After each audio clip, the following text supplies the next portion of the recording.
بسم الله الرحمن الرحيم عبس وتولى أن جاءه الأعمى وما يدريك لعله يزكى أو يذكر فتنفعه الذكرى أما بسم الله الرحمن الرحيم الحمد لله رب العالمين والعاقبة للمتقين ولا عدوان إلا على الظالمين والصلاة والسلام على حبيب الله وخليله وصحبه وسلم تسليما كثيرا أما بعد السلام عليكم ورحمة الله وبركاته كسر دواد مركلي برنامج كين تفسير القرآن الكريم وحين ولي كل احترنا سورة عبسة وحين كقادن عاو إن شاء الله تعالى آيات تضبيط تمنات ilaahay markuu ka soo hadlay walaalayaal arrimihii la xidhiidhayay malaa'igtiisa iyo siday u yihiin dad macnaha malaa'ig sharaf badan oo karaamo badan oo ilaahay subxaana watacaala amarkiisa aan caasiyin iyo qur-aanka kariimka ilaahay subxaana watacaala uu kasoo hadlay inuu yahay marfuuc mid sareeya oo looxul maxfuudka ku qoran looxul maxfuudkuna uu yahay mid la ilaaliyo oo ay malaa'igtu gacanta ku hayaan ayaa ilaahay wuxuu ka soo hadlayaa subxaana watacaala aayadahan soo socda wuxuu ka hadlayaa insaankan kaafirka ah ee jaaxidka ee diidan in dib nafta loogu soo celin doono iyo daciifnimadiisa itaaldarnaantiisa macnaha waxyaabuhu ilaahay ka abuuray ayuu ilaahay sheegaya subxaana watacaala ilaahay wuxuu yihi qutila al-insaanu qutila waa la nacdalay al-insaanu insaanka kaafirka ee gaalka ah naxariista ilaahay baa laga fogeeyey ilaahay baa naxariistiisa ka fogeeyey sababtuna waxa weeye buu ilaahay yihi maa akfarahu maxaa ka gaalnimo badan oo ka diinnimo badan iyadoo ilaahay abuuray subxaana watacaala uu nimcooyinkiisa ku galladaystay ayaa haddana ilaahay wuxuu ugu abaalgudayaa bilkufri waljuxd gaalnimo iyo diid iyo madaxadeeg inuu ilaahay subxaana watacaala dafiro nimcooyinkiisa markaa ilahay wuxuu leeyahy naxariistiisa laga fogeeyey qutil bimacnaa hunaa altaxqiir waltahdiid qutila halkan waxaa laga wadaa waa hadidaad iyo dhaleeceyn ilaahay subxaana watacaala dhaleeceynaya laakiin habaar maaha waayo habaarka iyo ducada dee insaanka daciifkaabaa isticmaala cidda loola tagay loola tiigsada habaar iyo ducana waa ilaaha subxaana watacaala khaaliqa ah marka ilaahay dee habaar uma baahna ilaahay subxaana watacaala waa khaaliq alkhalq awooddiisu waa dhamaystiran tahay calaa kulli shayin qadiir marka inuu insaankan kaafirka ee gaalka ee daciifka miskiinkaa inuu ilaahay habaaro dee uma baahnaba ilaahay kun fayakun buu kaga takhallusi karaa laakiin waxaa laga wadaa macnaha waa dhaleeceyn isagoo ilaahay abuuray insaankaa daciifka inuu ilaahay haddana ku kufriyo nimcooyinkiisa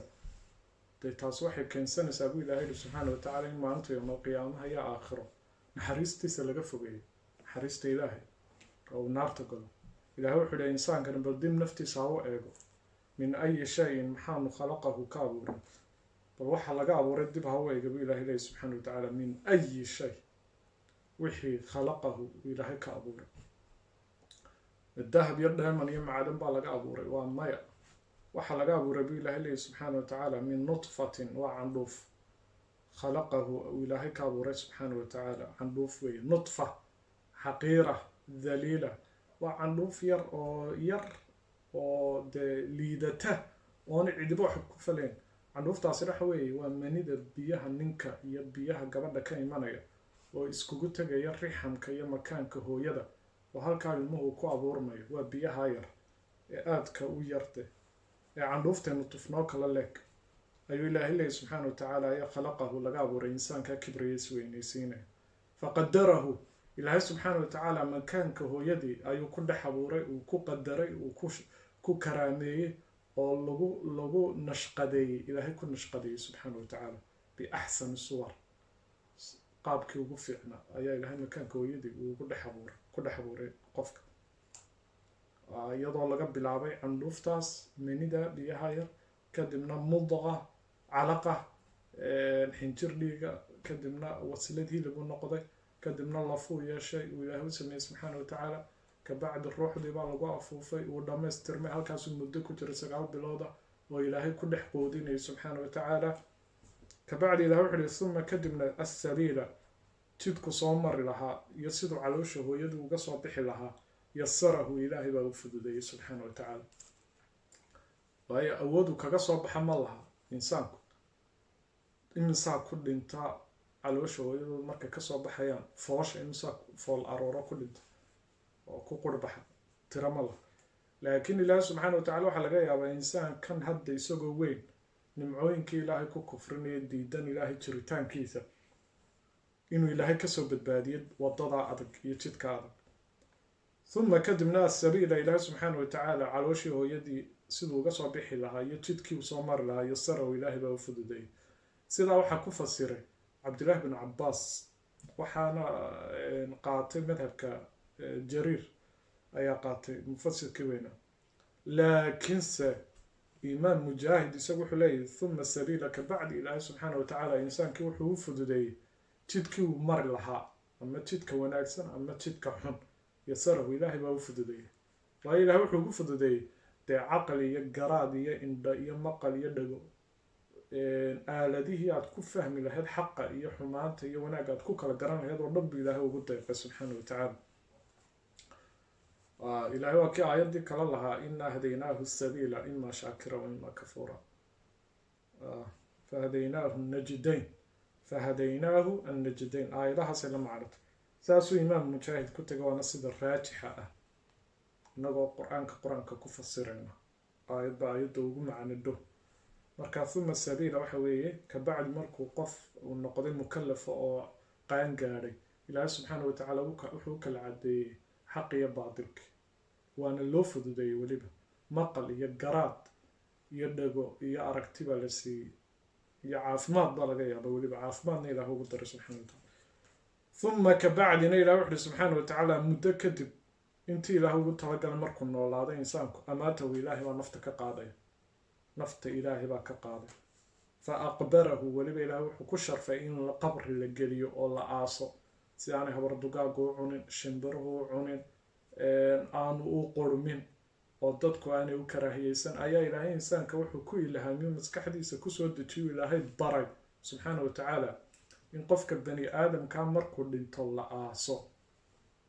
oo la karaameeyo dad waxaa jira adduunka ku nool oo aan diinta islaamka haysano ka tagaba meydka oo la aasimo banaan la iska dhigo qaar way gubaan oo idinka arkay si xun oo fool xun bay weliba u gubaano oofan bay dhex geliyaan laakiin tan waxay ka mid tahay naxariista islaamka ka mid in ilaahayna garasiiyey oo ilaahay diinteena inagu baray in qofka dhintay la aaso oo ciidda la geliyo halkuu ka yimid dib loogu celiyo uma idaa shaaa ilaahay wuxuu yihi subxaana watacaala qiyaamuhu markuu dhacana ilaahay markuu doono ansharahu dib buu nafta ugu soo celinayo ruuxdiisii dib baa loogu soo celinaya iyo jirhkiisiiba dib baa ilaahay usoo nooleynaya ilaahayna way u fududay kuma cusila ilaahay subxaana watacaala waa ilaahay ma hadduu doono weliba ilaahay cid amar siinaysaa ma jirto marka aayadda ilaahay wuxuu yidhi hadduu ilaahay doonana naftu dib ugu soo celinaya doonitaanka ilaahay wuxuu u raaciyay hadalkiisa waayo gaaladu mar walba rasuulka waxay ku odhan jireen mata saaca ama way la yaabi jireen in nafta dib layskugu soo celinayo wuxuuna jira oo ilaahay oo goormaa dib loo soo saaraya dad su-aal macnaa dhayl iyo ciyaar marka ilaahay wuxuu leeyahay mid arrintaasi mid ilaahay aad ku amri kartaan maaha ilaahay baa u taallaa ilaahay subxaana watacaala awoodiisa ayuu kusoo nooleynaya bani aadamka ilaahay wuxuu yihi subxaana watacaala kallaa insaanku ha iska daayo gaalnimada iyo dafiritaanku dafiriyo nimcooyinka ilaahay iyo sidoo kale inuu diidan yahay nafta dib loogu soo celin doono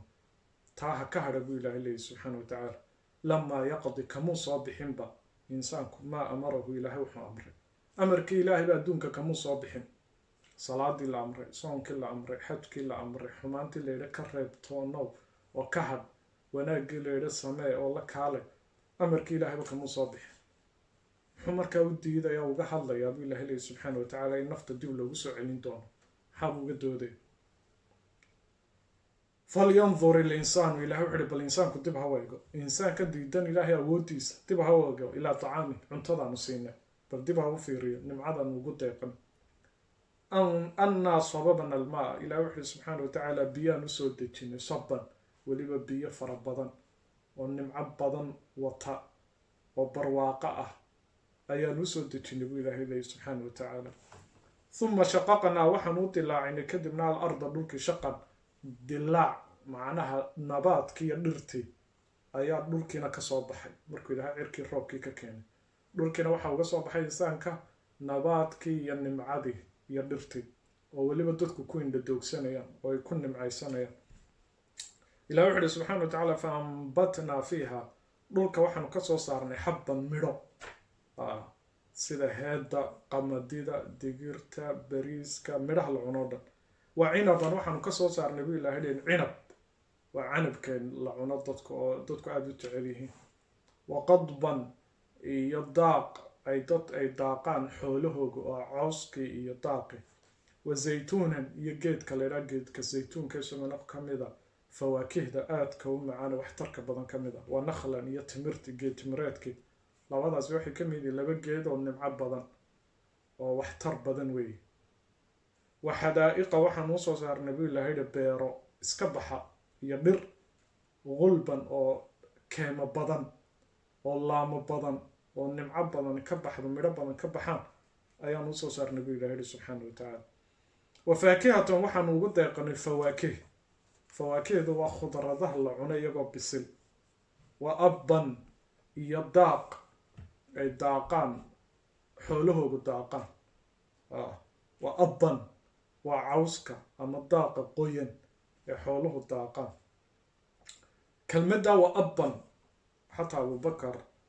wuxuu yidhi anigu ma garanayo ilaahay baa og wuxuu la jeedo cumar bin khataabna saasoo kale laga soo wariyey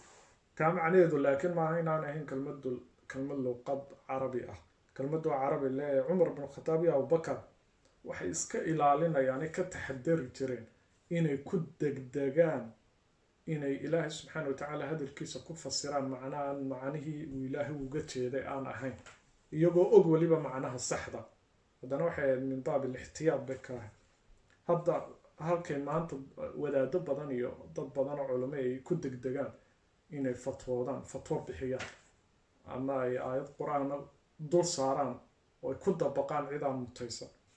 ilaahay wuxuu yidhi subxaanahu wa ta'aala wafaakihatan waxaanu idinku deeqnay fawaakih badan wa abban iyo daaq iyo caws iyo ay daaqaan xoolihiin macno kalena waa lagu fasiray waa abban iyo waa qadbanba macno kalena waa lagu fasiray ilaahay wuxuu yidhi mataacan lakum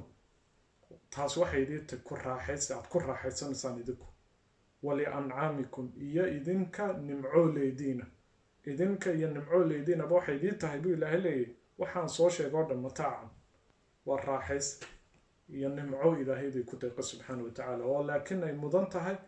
inaad ilaahay ugu mahadnaqdaan subxaanahu wa ta'aala wallahu subxaanahu wa ta'aala aclam wa axkamu billahi tacaala